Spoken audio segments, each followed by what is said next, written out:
0-0 at Carrow Road for Preston Northend. Well, at least the rot has stopped, hey, Joey? Yes, and I did want to start with positives and say, yeah, the rot is stopped. We kept a clean sheet, which is our first in 15. And on paper, actually, it was a good result. I would have took it before the game. The players have also shown that they're still playing for him, which I sort of questioned last week, because they did battle, in fairness to him. So that's where my positives end. There was a lot of negatives, and I think that was probably the performance itself. It was very drab, very dreary. And then just hear Lowe's comments after the game saying that was the whole plan from the start. I mean, it was obvious within 10 minutes that was the plan, but to actually hear him come out and say that when you think how far the fans had traveled to come to the game, and some of them even had to, well, luckily I live in London, but some of them got stuck in Leeds, had to pay a taxi 200 quid to get back from Leeds after the game. And you think, why would you for all that? Because if he said that before, and that's what we're playing like, I don't think anyone would have turned up unless they were on some sort of cure for insomnia, because it was absolutely diabolical. Yeah. I mean, one shot on target. Add that to the one shot on target against QPR, I think, as well. So that's two shots on target now in nearly over 200 minutes of football. Fans aren't going to put up with that for much longer, are they? No, they're not. I think, as I said before, when Lowe came, he said about the attacking brand of football that he went to bring, and getting the fans out of the seat and all that sort of stuff. But actually, this is the most negative, boring football I think I've ever seen. Watching no offense, so it's Mm. quite the opposite to what he was trying to achieve. And I think it's very common in actually a Preston manager that they come with new exciting ideas. I think I remember Lowe actually went down to 10 men against, I think it might have been QPR or someone at home, and we this was about 2 seasons ago. We came out, even though we were 10 men, I think we were 1-0 down. We actually got an equaliser and we were attacking. And there was even a chant about this saying, Lowe even attacks with 10 men.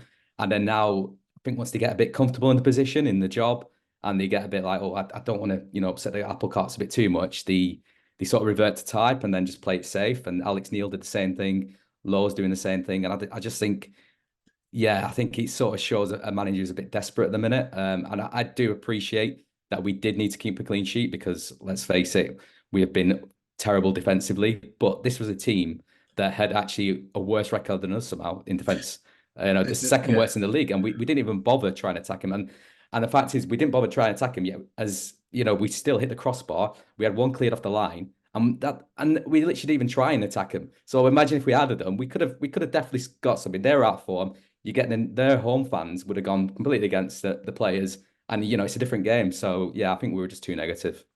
Yeah, I think that certainly echoes, doesn't it? All the forums that I've read and of the highlights I saw as well. And to highlight it, wasn't it? I think Potts in the first minute or something received the ball in the Norwich half, and instead of running at the defenders and putting the defence under any kind of pressure, then passes the ball back, and then that seemed to be the pattern throughout. It's almost as someone had told him, and clearly they had.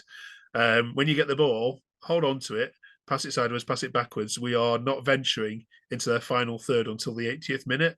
And like you say, it's against Norwich, against Southampton or against Leeds. You can understand Mm. that. This is Norwich, who have been so poor at home. Such an opportunity missed, wasn't it?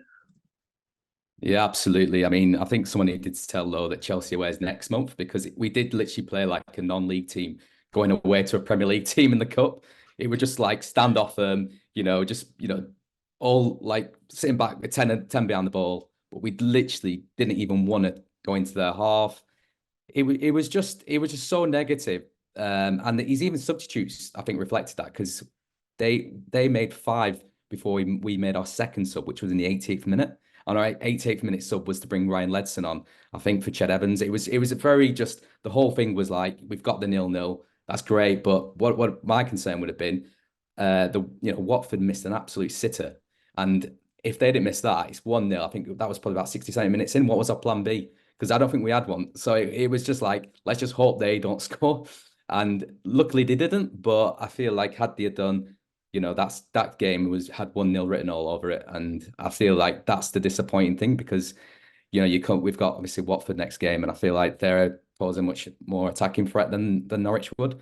So yeah, there's absolutely, yeah, like I say, I don't think it was good enough in terms of the performance, but also just the way we set up because it was just so negative. And like I say, the fans will see that and think, well, I don't want to go to a game at Deepdale. I don't want to go away to watch that because it's just quite demoralising, if anything. Yeah.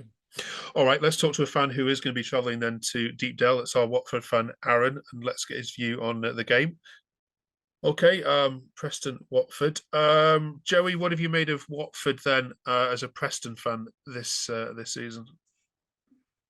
So I think start of the season, I remember speaking to a Watford fan. I think we're about probably 13 points or something ahead of them at that point. So, they were very sort of demoralised by it. They're now only 1 point behind us. I think what I see is that Watford are actually finally doing something that I think they should have done a long time, which is actually stick with the manager, give him faith. They've given him a new contract.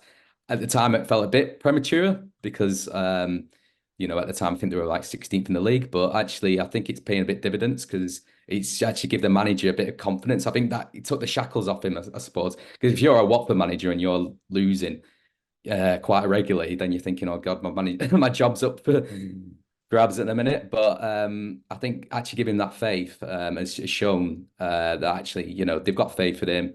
And I mean, the form at the minute is quite worrying for us because they're probably hitting it at a good time. And like I said, they're only a point behind us, so I can see them overtaking us very soon, if not by the weekend.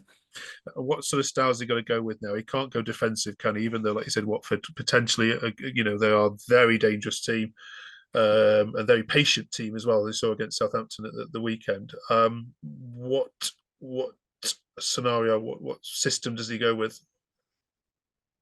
I mean, I think at home we're a bit of a different team.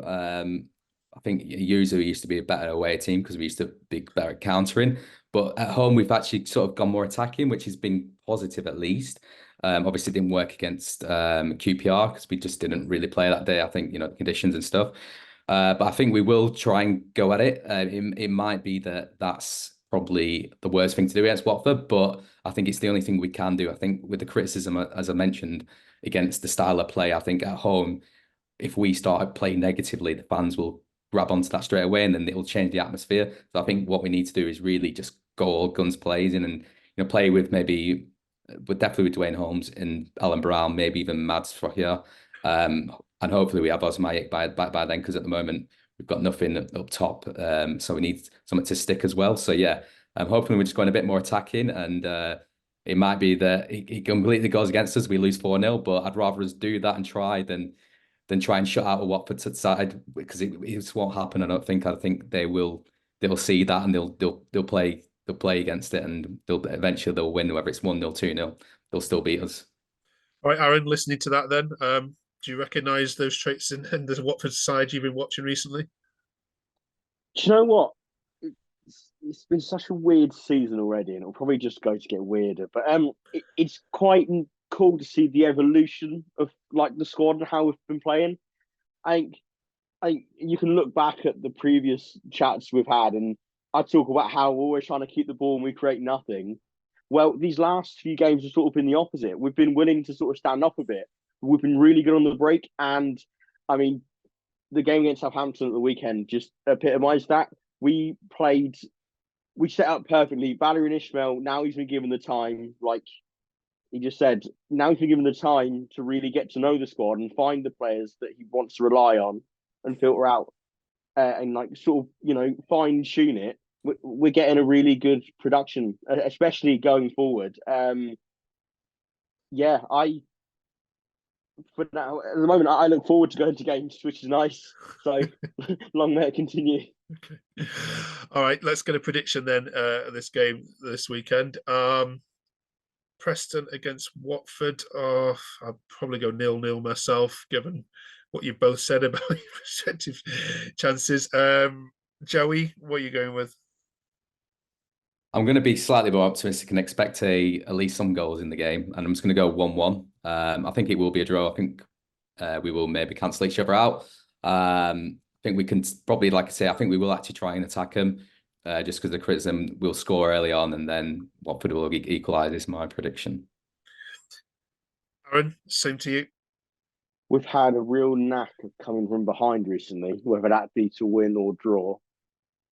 I think, like you say, I could probably see us conceding early, but this squad, they're so headstrong at the moment. You can really see how together they are and their mentality. And I think it was the same story again. I think we'll go behind, but I think we'll come out to win 2-1. All right, nice one. All right, good luck, fellas. We'll see you next week. Thank you very much. Thank Yeah, you. cheers.